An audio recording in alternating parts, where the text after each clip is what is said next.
A yearly goal setting workshop.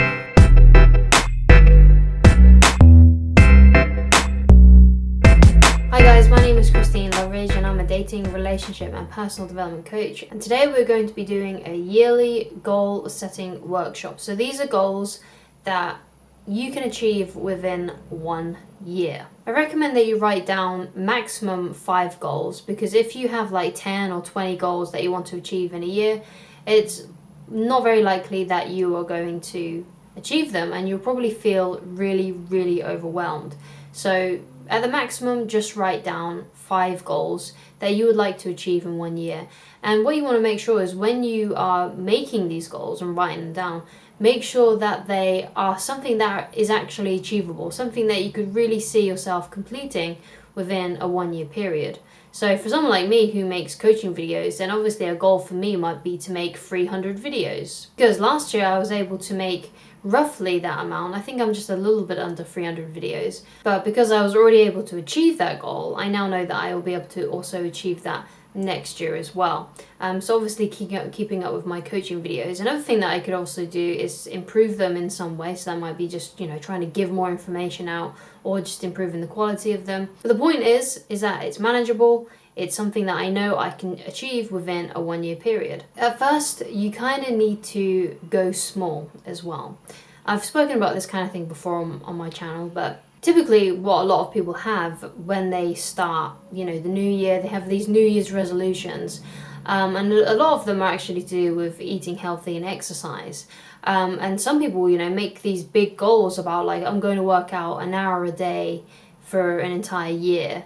Or I'm going to lose this amount of weight. But the thing is if you haven't consistently done those kinds of things in the past, then it's going to be difficult. It's going to be hard for you to maintain it.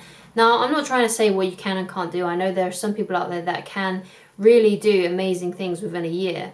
And perhaps maybe someone last year did work out an hour a day for 365 days. Maybe someone actually did do that without preparation first, without trying to, without making it consistent within themselves first. But basically, I just want to say that, but if you try and do something hard to begin with, it's going to be very difficult for you to maintain it. So if you do have a grand goal, like I'm going to work out an hour a day for the whole of 2021, I would suggest that you go small first. So because if you haven't consistently worked out for a long time, then doing something like an hour is going to be too much. And you may keep up with it for like a couple of weeks and you may do really well at it. But if it's not something that you have done often and a lot, then it's going to be difficult for you to do it because it's a new habit. You're essentially building a new habit. What you need to be doing first is you need to be doing something manageable and easy, so you can remain consistent, because it's the habit really that you want to install.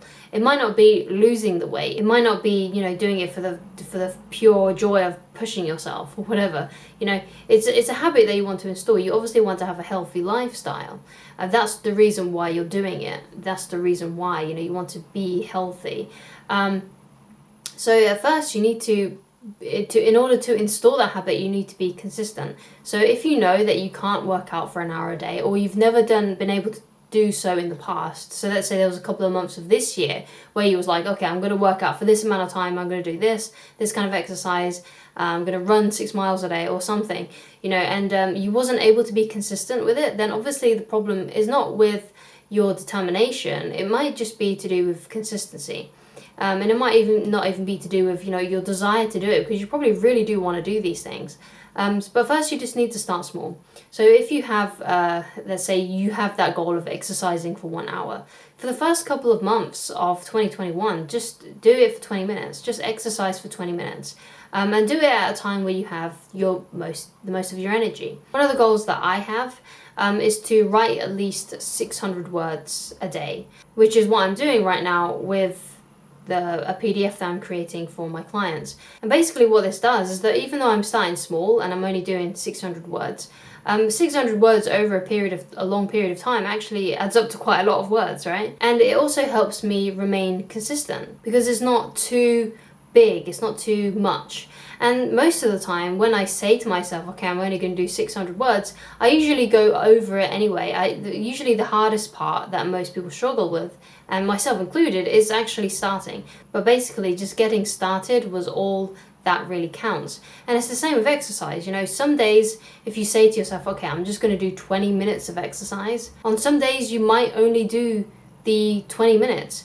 But on other days when you're feeling, you know, extra, I don't know, healthy, or feeling more energy or having the motivation, you will probably go for longer than the 20 minutes. So that's the whole point. That's the whole point of going small, because it helps you remain consistent. It's not too overwhelming and stressful.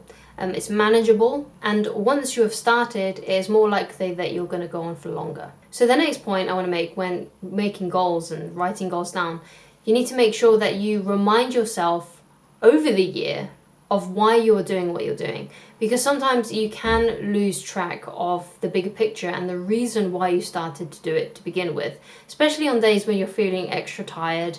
Let's say you didn't have a good night's sleep. You're going to need to remember your whys, why you want this, because it can be so easy to get caught up in the actual activity itself and how strenuous an activity might be, than it is to remember why you're doing it in the first place. And if you remember why you want it, that usually helps, you know, give you a bit of motivation to do it. Whereas if you're just thinking on the grueling task itself and, oh God, why do I have to do this and all this kind of stuff, you know, that causes you to procrastinate and not even try sometimes. So you need to remind yourself of the bigger picture of why you want something. So let's take the example of exercise. You know, if you are just constantly thinking of, okay, I've got to lift these heavy weights, or I've got to do all these jumping jacks or something, you know, and you're just feeling the strenuousness of it. But, you know, when you're making a goal to lose weight, you're not thinking about, you know, how many reps you have to do. You're thinking of the health that you're going to get, the benefits. You're going to think of how more attractive you will look, or, you know, how much more energy you're going to have. So those are the things that you need to keep in mind and remind yourself of as often as you possibly can. Otherwise, you're just going to get caught up in the actual activity and how difficult it can be. So when you've written down your goals, you know, write down as well, you know, why you want these things, the bigger picture, because that will help motivate you on those days where you feel unmotivated. So the next thing that you need to do and schedule in, I guess, is you need to do those things when you have the most energy. Because if you try to do something before you go to bed, let's say you've been at work all day or you've been at school all day and it was a really long day and you're really tired, it's going to be very difficult to muster up the willpower to do the tasks that you need to do. So make sure that you do whatever it is you need to do when you have willpower and energy. So one of these things might be, okay, if you don't have time in the morning, let's say, and you can't find the time in the morning, because otherwise I would say, you know, just get up a little bit earlier. That's what I do. In order to get reading in, I wake up an hour earlier than what I used to. That's something that I recently adopted in the last few months. So I get my hour of reading in before my day even begins. But if for whatever reason you can't do that, or you're just not a morning person, or whatever it is, then you need to, when you get home, if you don't work from home, if you're not at home at the moment, like let's say you're at school or you're at work, then when you get home, then you need to, you know, have a bit of a rest. So you might have to have like a 20-minute power nap in order to get some energy to be able to do those tasks. But the important thing is that the longer you leave it and the more energy you run out during the day, the harder it's going to be to achieve and do those things that you need to do that is on your to-do list, your goals. It's going to be hard to work out when you don't have the energy and the willpower to do so. And so my recommendation for you is, if you can't do what you need to do when you wake up, like you don't have enough time and you're not willing to get up a little bit earlier, then you need to do it obviously after you've done, you know, your work, your school, but you need to have some rest. So you need to grab something to eat, have a power nap, and then do it, because that will give you a bit of a boost. Because if you don't have energy, you're not going to do it. Okay, if it's going to be very difficult to muster up the willpower and the determination to do something, especially if it's a difficult task, especially if it is something taxing physically taxing like working out. Once you have written down your goals, keep writing them down. So like remind yourself. You might not want to do this every day. Sometimes I do it every day where I write down the goals that I want, or sometimes I do it every other day.